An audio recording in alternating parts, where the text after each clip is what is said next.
All right, ladies and gentlemen, you are welcome to another great episode on your favorite political talk show, The Truth with Ben Jokes. Now, in the last 48 hours, more supporters of TINUBU and APC from the Southwest have continued to publicly disgrace him by criticizing his regime. Yesterday, we saw Kwamwan, who is APC's chief entertainer and arguably the most popular Fuji singer in Yoruba race worldwide, come out to discredit Tinubu's government. And not only did he discredit Tinubu's government, he said his fans worldwide mandated him to speak the truth about the failure of this administration. Fans of Kwamwan worldwide is about 3/4 of the Yoruba race. And northern Nigeria is even worse. So in less than 8 months, this man has completely buried the little popularity he had before forcing his way to office. And few hours ago, a Lagos chief completely humiliated Tinubu and his boys in an online outburst. He decried the state of the nation, the hunger and insecurity in the Southwest, calling Tinubu's team brainless and a disgrace to the Yoruba race. Before I show you how he said it and how Nigerians reacted, let me quickly show you this update. Now, because His Excellency Peter Obi went to Abidjan in Cote d'Ivoire yesterday to cheer the Super Eagles up as they took on Angola, Tinubu paid NFF to run a propaganda for him. And we know that Obi's presence in that stadium brought a lot of joy and a lot of motivation for the team. So he felt jealous. You know, these people, they keep acting as if campaign is still on because they are still looking for that legitimacy. So they had to now pay NFF to run a propaganda for Tinubu. Look at how the papers reported it. NFF says Super Eagles victory aligns with Tinubu's renewed hope agenda. The Nigeria Football Federation, NFF, said the Super Eagles quarter-final victory at the African Cup of Nations, AFCON, was in tandem with Tinubu's renewed hope agenda. Ibrahim Gusau, NFF president, said this in an interview with the news agency of Nigeria in Abidjan on Saturday. NAN reports that the Super Eagles are through to the semi-finals of the AFCON after a hard-fought 1-0 victory over giant killers Angola in Abidjan on Friday. This was after a lovely assist by Moses Simon, slipping in a lovely pass for Ademola Lookman, who slotted calmly beyond goalkeeper Da Costa to score the only goal for Nigeria in the 41st minute. Gusau expressed gratitude to Tinubu for his support of the Super Eagles. He noted that Tinubu's unflinching support for the team showed how committed he was in the area of sports development, especially football. By the grace of God, I know he is going to reward them handsomely, which has never happened before in the history of Nigeria. Liar. Big liar. First of all, the boys don't need that kind of reward. They are doing well. They are rich already. And they made clean money. Money from their sweat. They don't need any dirty money. They are just playing for the honors, for the colors of their country. Secondly, when the Super Eagles won the Nations Cup in 2013, then President Goodluck Jonathan rewarded the team handsomely with landed properties and a lot of other good things. So even if it happens now, it won't be the first time. You liar. And look at how Nigerians reacted. Look at some of the tweet reactions. This tweet by Olashikpo Jake says, "Stay away from our team." And Eki replied with immediate effect, "Oh, I'm telling you, don't bring your bad luck to this team." And this tweet by Thodo Yusufu says, "Waiting concern football game with political agenda. Nigeria, my country, they are bringing their bad luck. As these guys are progressing now, they are not happy. They are not happy. Nigerians are happy." And this tweet by Omoya teacher says, "Renewed hope or renewed shege. I hope the trophy is made of diamonds so that the Nigerian government can use it as collateral to seek more loans from the World Bank, etc." I am telling you, they can do it. They can trade that trophy, use it to take loan. And next time when they are holding another Nations Cup, CAF will come. They will tell them there is no trophy. And this tweet by AF Adewale says, "Their head is not correct from head to bottom." Olutola answered, "I tell you, they are high àwọn bàràwò, meaning thieves. Imagine. And this tweet by Olawale says, àbí kò fẹ́ dà fún NFF ni, meaning, is it that NFF, they don't want it to be well with their lives? The guy is angry that they are bringing renewed hope talk into this tournament. And this tweet by Colin says, shame, what a shame on these people. And this tweet by Oyombi says, propaganda is when you see Peter Obi in Abidjan watching match, then you pay media to twist it. Renewed hope, but bag of rice is 64,000 naira.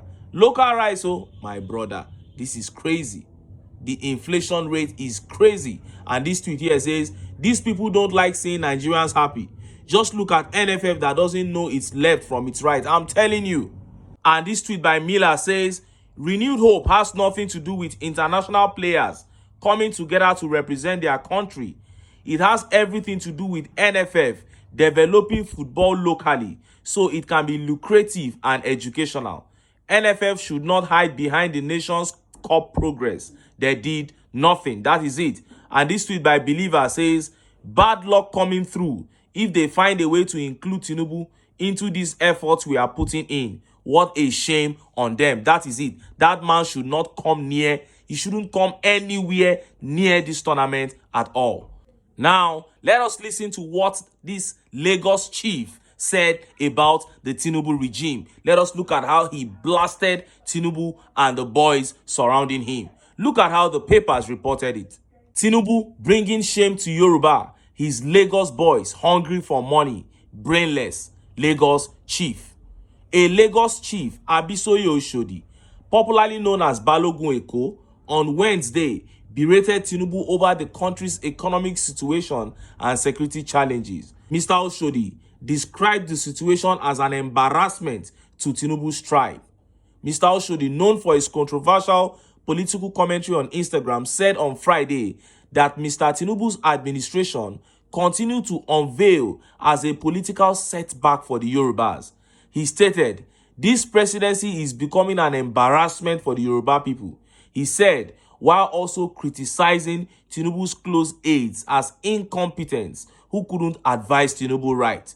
Mr. Oshodi said that Nigerians were groaning in widespread hunger.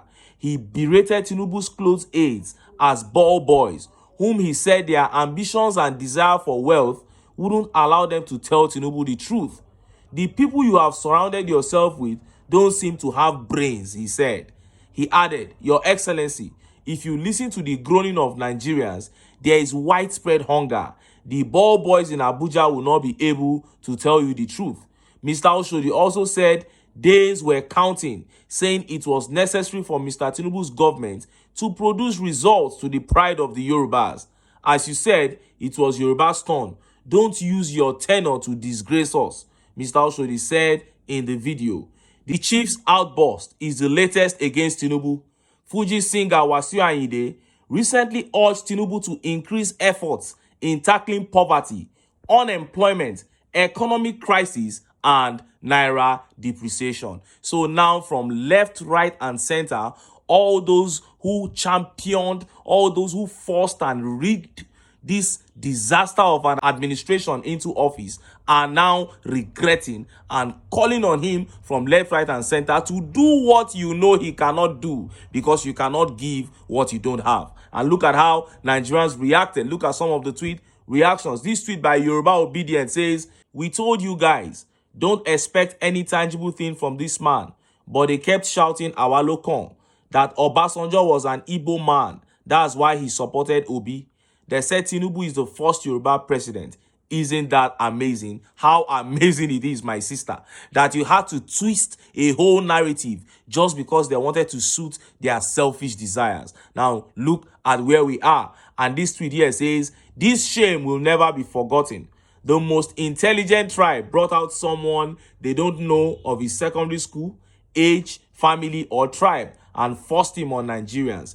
Everyone that brought this calamity will be your second name. You know, Yorubas usually pride themselves in being the most intelligent tribe in Nigeria. They deceive themselves. And this guy is saying, okay, when it was your turn to finally produce, because you say Obasanjo is Igbo, you now brought somebody that you don't know his origin. You don't know his secondary school. You don't know his real age. You just brought him, and look at where he has brought this country to. This tweet says, a man who fell from the sky without parents, siblings, and relatives, and they claimed him to be a Yoruba man. This is just good morning. Meaning there are more sinister realities to come in the future. And this tweet by Daniel Boala says, Tinubu is not an embarrassment to Yoruba people, but the entire Nigerians and the black world. He is a laughingstock. And this tweet by Emmanuel Abe says, it is seriously hitting hard on people, even mentally. Tinubu administration is another stage of hardship, a different level of hardship. People thought they had seen the worst with Buhari, but this one is on an extraordinary level. Well, I strongly believe that some of these guys, all these Kwamwan, this Lagos chief who supported Tinubu all through the campaigns and are now coming out to call the administration out, are just saying all these things so that they can still have the goodwill of the people they deceived.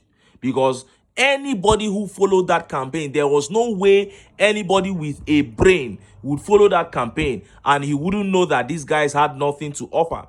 From the Bala Blue to when he was told to test the microphone and he put the microphone in his mouth. He actually tasted the microphone instead of testing the microphone. He went to Chatham House and he couldn't answer any question. He gave all the questions out to the people that followed him. You didn't complain about the people he surrounded himself with then. Now you want to complain. This is a deliberate act. You took your own money, you ran the campaign for him, you profited yourself, you knew that the country was going to go awry, you knew the country was going to turn upside down under him, but you did yourself good anyway. Now don't come out to deceive anybody. And to those Nigerians that are still gullible, you have seen how it goes. These guys go back, go collect their own money, then they deceive you guys in the name of ethnicity and religious fanaticism. If you don't wake up from this slumber, Nigeria will never regain the freedom that we so desire. But until then, make I still enter town. Make I go get some ogbonge political news wey una go like. Why? Because of una. Now I dey here. So don't go away.